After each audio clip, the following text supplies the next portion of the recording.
En avril 1999, Hugo vient avec Mr. Freeze à Roubaix, encadrer un stage organisé par Dans la rue la danse. Voici une retranscription audio de cette interview.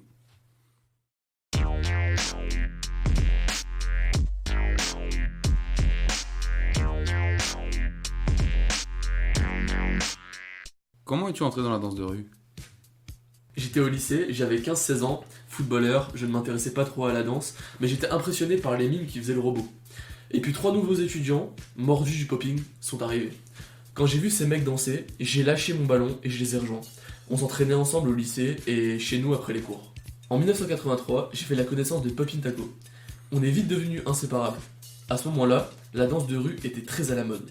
C'est grâce à un film documentaire sur la danse de rue, Breaking and Entering, que j'ai fait mes débuts dans le milieu professionnel. C'est beaucoup plus difficile de faire carrière aujourd'hui. Le popping, où? Qui? Comment? Beaucoup de danseurs croient qu'il vient de New York, mais il vient de Los Angeles. Dans The Lockers, il y avait un danseur qui imitait le robot. Boogaloo Sam s'en inspira pour créer le popping. Il formera The Electric Boogaloo, avec Poppin Pete, Boozer, Slim the Robot, Robot Dane et Creeping Seed. Depuis, le popping a évolué, il s'est enrichi avec d'autres gestuels et plusieurs courants sont apparus. Le voguing aussi est de Los Angeles.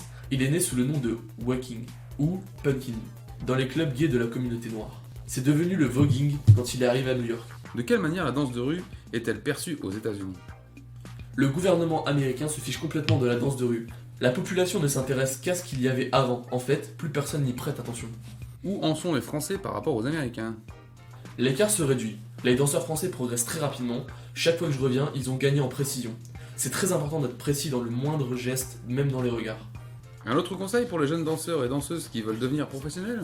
Ne restez pas avec des œillères. Ouvrez-vous à ce qu'il y a autour. Si ta spécialité c'est le popping, cherche à apprendre le breaking, le voguing, etc. Être polyvalent est important dans toutes les professions. En gardant votre authenticité, touchez à d'autres danses. C'est un enrichissement qui permet d'acquérir un style vraiment personnel. Et puis il faut travailler. Travailler sans oublier le futur. La carrière de danseur de rue est courte. Préparez-vous à faire autre chose ensuite. Vivre grâce à sa passion, c'est bien. Mais si tu attrapes la grosse tête et que tu ne penses pas au futur, tu te retrouves tôt ou tard dans la merde. Je connais plusieurs anciens danseurs dans ce cas. Beaucoup de gens pensent que les danseurs de rue sont stupides. Prouvez-leur le contraire. Actuellement, on parle beaucoup de mélange de styles. Cela devient presque une condition à laquelle les groupes de danse doivent adhérer pour pouvoir se produire dans les lieux de diffusion du spectacle vivant. Les mélanges entre les différents styles de danse de rue est indispensable si le mouvement veut rester créatif. De la même façon, cela peut être bénéfique qu'il y ait mélange avec d'autres danses, mais il faut que la danse de rue soit considérée comme une danse à part entière, au même titre que les autres danses. Le mélange, oui. Que ça devienne une condition, je n'approuve pas. Les danseurs de rue devraient s'unir pour se faire reconnaître. En ce moment même, le ministère de la Culture met sur pied un diplôme d'État des danses urbaines. Qu'en penses-tu? Dans quelle mesure aura-t-il une valeur selon toi? C'est une chance incroyable, mais il faudrait qu'il soit décerné, au niveau de la pratique, par les véritables acteurs de la danse de rue, ses créateurs et les danseurs de la première heure. Propos recueillis par Sébastien Tribola.